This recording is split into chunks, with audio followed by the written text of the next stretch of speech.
Hello, hello, hello, ladies and gentlemen. Welcome to episode 83 of SoulsBorne Battle to the Death. We're going to pick two random SoulsBorne bosses, and then they will be sent turkey hunting, and whoever hunts the most and the biggest turkeys will be the winner. They will be weighed. All these turkeys will be weighed, and yeah, that will determine the winner. I need turkeys for Thanksgiving. That's the long and the short of it. And so do some of my friends. So this is what we're doing. That's it. That's all there is to it. So, all right. The battlefield has been cleared. It can house any and all SoulsBorne bosses, and it has housed all of them at least once in a SoulsBorne Battle Royal. So we are going to stop this wheel that has pretty close to 100 SoulsBorne bosses and some special spots that can make some interesting things happen. So we are going to stop this wheel, and we are going to see who the first contestant is going to be on SoulsBorne Battle to the Death.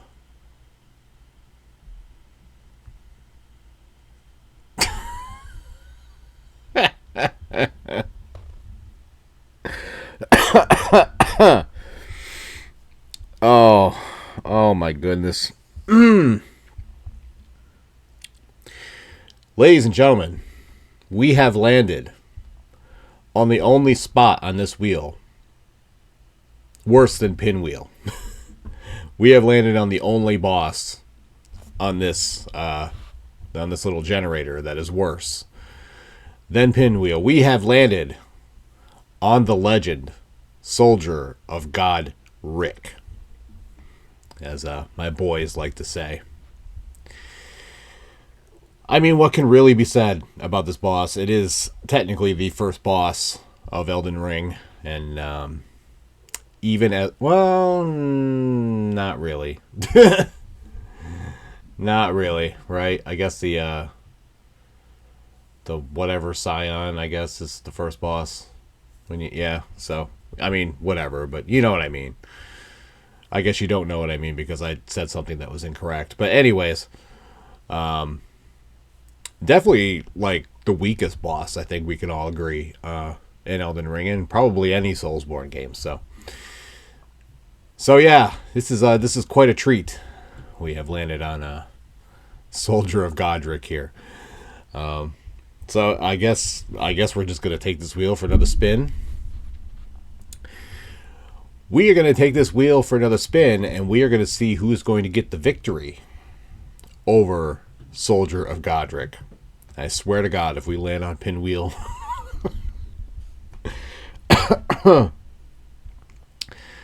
I swear to God, if we land on Pinwheel, I am probably just going to toss my laptop right out the window. I don't know why. It just seems like the appropriate thing to do. So, all right. On one end of the field, we have Soldier of Godric. And on the other end of the field, we have...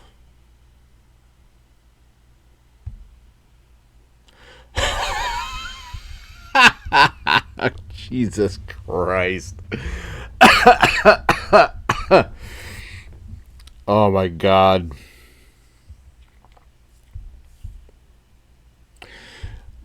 I have a message from my legal department right now. My legal department does not like it when I give away the winner before I get to the bios and all that. But are you really going to send me a letter on this one? Like, this is ridiculous. I mean, come on.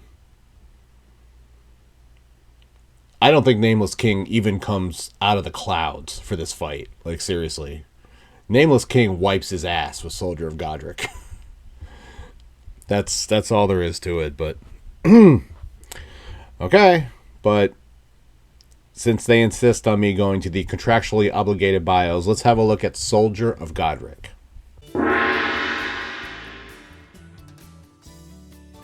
If you go through the Cave of Knowledge tutorial in Elden Ring, Soldier of Godric will be the first boss you come across. If you have never played Elden Ring before, you might find this boss intimidating.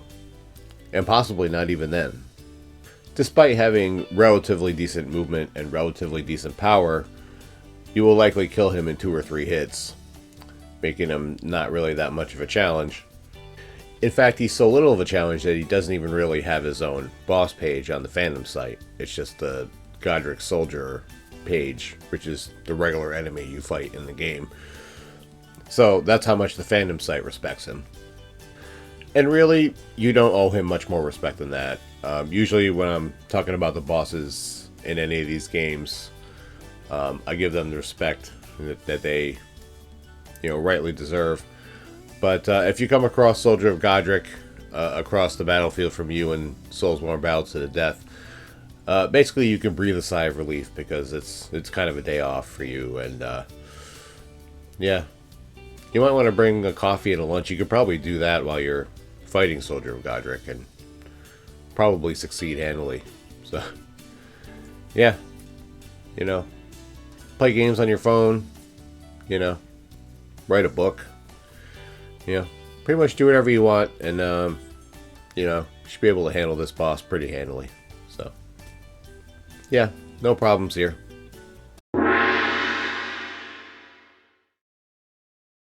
Ah, the Nameless King. The Nameless King, my arch nemesis.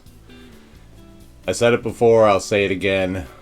A boss so infamous in my history that my girlfriend remembers his name. Because it took me 1 full week to defeat him the first time I played Dark Souls 3. But aside from that, slightly less important than that, the Nameless King is the firstborn son of Gwyn, Lord of Sunlight, who you may remember as the final boss of the original Dark Souls. He resided in Anor Londo as one of the deities during the Age of Fire, and was thus worshipped by the humans as a god of war. During the war against the dragons, the Nameless King took part in the fighting alongside his father Gwyn and Dragon Slayer Ornstein, and they used sunlight to create lightning spears, which damaged dragon scales. He fancied himself a dragon slayer and imbued his sword spear with lightning, and even began creating his armor out of the scales of his prey. Ornstein would go on to become his first knight, and the Nameless King would go on to create his own covenant as the Warriors of Sunlight. After Gwyn left to link the First Flame, the throne then passed on to the Nameless King, and the king would go on to follow his father's beliefs and try to rule in his father's stead the same way his father did.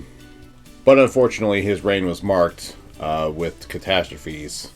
The 4 kings of Anor Londo were corrupted by the dark power of Darkstalker Koth, if I'm pronouncing that name correctly, and they started to wreak havoc upon the City of Gods. And following Knight Ortorius' failure to defeat the Dark Race, the gods had no choice but to flood the city and sacrifice all the humans within. Anor Londo itself became a dangerous place when a group of cultists began targeting the clan of Gwyn and their kind. And also, Seath the Scaleless started losing his mind. And he transformed his archives into a prison, and then he started kidnapping the Maidens of Guinevere to carry out experiments on them. So Anor Londo was a real fun place during this time. Which I guess makes it no great surprise that the Nameless King basically decided, screw this, I'm going to sacrifice everything and go live with the dragons. So he basically sacrificed everything, and he allied himself with the dragons. And to the other deities of Anor Londo, this was sacrilege in the worst way. So he was dethroned and exiled from the city, and then all of his statues were destroyed, and he was just looked upon in infamy. But before leaving Anor Londo, the Nameless King left his Sunlight Blade Miracle and his ring on Gwyn's empty tomb as a final farewell, still paying homage to his father. And he still watched closely over his Warriors of Sunlight. He believed very strongly in them, and he wasn't going to abandon them. By the time Dark Souls 3 rolled around, the Nameless King had taken part in countless battles, and he fought them alongside his trusted Stormdrake that they had developed a very close relationship, and they considered each other comrades in arms, and they were very, very close. The early inhabitants of Lothric found themselves having to become dragon slayers in order to survive, so they turned to the Nameless King for help. And he in turn gave them the tools that they needed to defeat the wyverns. The citizens also learned to use his miracles and his lightning spells to continue to fight off the dragons, and the cult of the Nameless King would still be prevalent until the last days of the kingdom. You can find one of the altars right outside the military barracks. And some of the Knights of the Kingdom still appear to be part of the Warrior Sunlight Covenant. Other than that, my rivalry with the Nameless King is very, very well known if you've watched anything on my channel at all.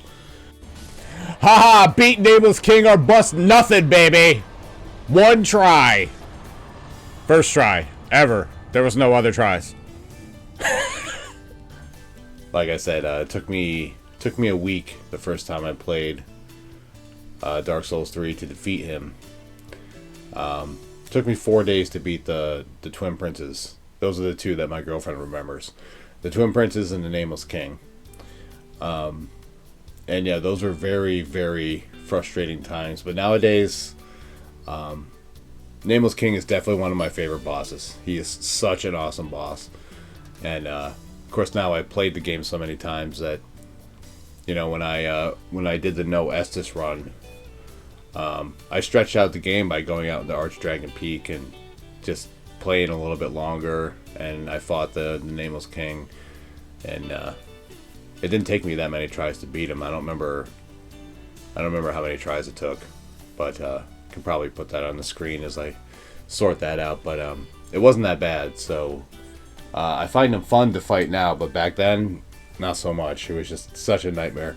But he is still considered to be one of the tougher bosses in all of Dark Souls. So whenever the Nameless King pops up in SoulsBorne Battle to the Death, it's certainly no jokes are to be had when the Nameless King is around.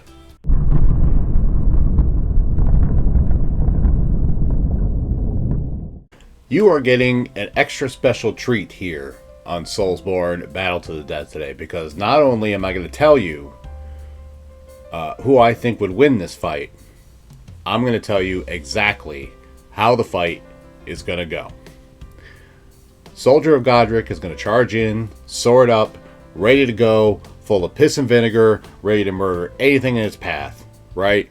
He's ready to do the bidding of his master Godric, and he's ready to take on all comers, right?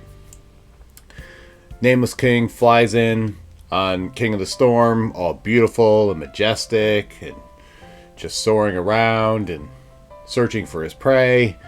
And then he sees Soldier of Godric, he swoops down, King of the Storm lands, and the impact kills Soldier of Godric, dead on the spot.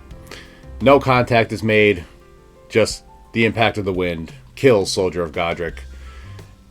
Nameless King looks around, all confused. He has no idea what just happened. And then he kind of shrugs. Well, I can't see the Nameless King shrugging, but he probably grunts a little bit. And then they fly away. So that's pretty much exactly how the fight will go. Nameless King will kill Soldier of Godric without ever lifting a finger or breaking a sweat or anything like that. So, I do not think that is a very controversial opinion. And but if you think it is, feel free to leave your opinions in the comments. And with that, yet another edition of SoulsBorne Battle to the Death draws to a close. RobertBlanchardBooks.com. If you're interested in the award-winning Roar of a Dragon series, you can read the first 3 chapters of each book there for free. If you'd like to hear more about them, the Rise of Dragons podcast, wherever you find your favorite podcasts. My Linktree, my Instagram, my Twitter, all Bobby's World 2110. Mondays, 3 p.m. Eastern Standard Time is the Dark Souls Remastered No Estus run that is going on right now. This past episode, after the previous episode, being unable to kill the undead dragon in the Valley of Drakes, I decided to employ another tactic to try to kill the undead dragon, and that is what I am doing. So, I go and try to find an item, is what I'm doing, a ring specifically, and then I'm gonna go back and try to kill the undead dragon. So check that out if you want to see how that went. And Wednesdays, 3 p.m. Eastern Standard Time is what you're watching right now. SoulsBorne, Battle to the Death. And I don't have to tell you exactly what that is because you just watched it. So, yeah, leave a like, subscribe, notifications, and all that nonsense. I have to put together another Hunger Games soon. I'm due to make another one. Hunger Games 26 and 27 are up for your viewing pleasure. And obviously all the other ones if you want to go back and check those out. Oh yeah, also back in the archives I have the Elden Ring No Crimson Flask run. I have the Sekiro No Healing Gourd run. I have the Dark Souls 3 No Estus run. And the Dark Souls 3 No Level Up run. So go check those out if you're interested. And the Your Father Story videos are up as well. There's 4 of them right now. Telling my boys... answering questions from a book called Your Father's Story for my boys and really anyone that wants to know a little bit more about me. So, yeah, those are all there for you if you are interested. And, yeah, thank you so much for the love and support. I really, really appreciate it. Things have been busy. They're only going to get busier. There's a lot going on. And this train just keeps on rolling because I guess I've made myself into a machine. More so than a human, or at least I'm trying to, but it doesn't really work that way because my body just basically keeps telling me F you and you need to slow down, dumbass. And so you know, the body will keep teaching you lessons that you don't really want to hear. So yeah, sometimes I gotta slow down a little bit, but for the most part things just keep on rolling. So yeah, your support is everything to me, and keeps pushing me to make more videos and keep doing the things that I love. So I appreciate that very, very much. So from me to you, thank you so much, and I love you guys.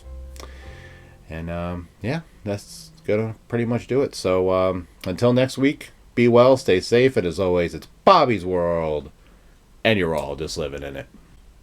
See you alive, y'all. Bye. Hey, boss. Yes, Courtney. Mrs. Anderson called. She wanted to order several copies of your books for family and friends. Oh, that's amazing.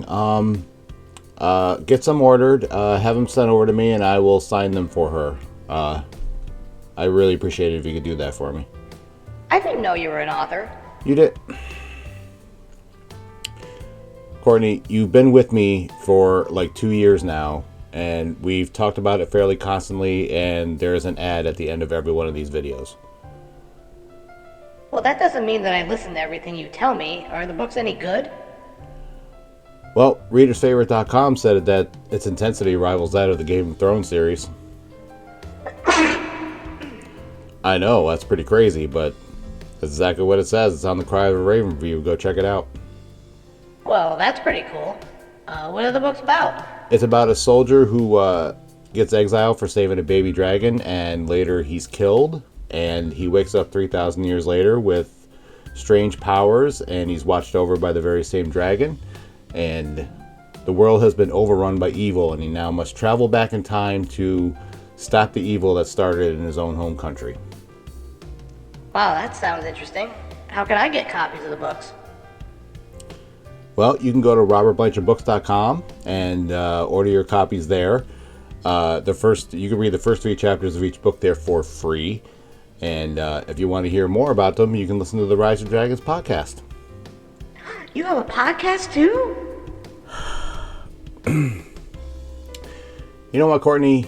You are doing such an amazing job that I think you are due for a raise. How does that sound? Oh my gosh, that's so awesome. Thank you, boss. You bet. Too bad the raise is going to be when I raise a water balloon over her head and just... Maybe I'll wait until her mom calls. I think she'll find that pretty funny. Go to robertblanchardbooks.com right now and get your copies of the series that got 3 5-star reviews from readersfavorite.com, 3 Author Shout Recommended Reads Awards, and 2 Literary Titan Silver Awards. You can read the first 3 chapters of each book there for free, read more reviews, short stories, and much more. And if you want to hear more about them, you can listen to the Rise of Dragons podcast wherever you find your favorite podcasts.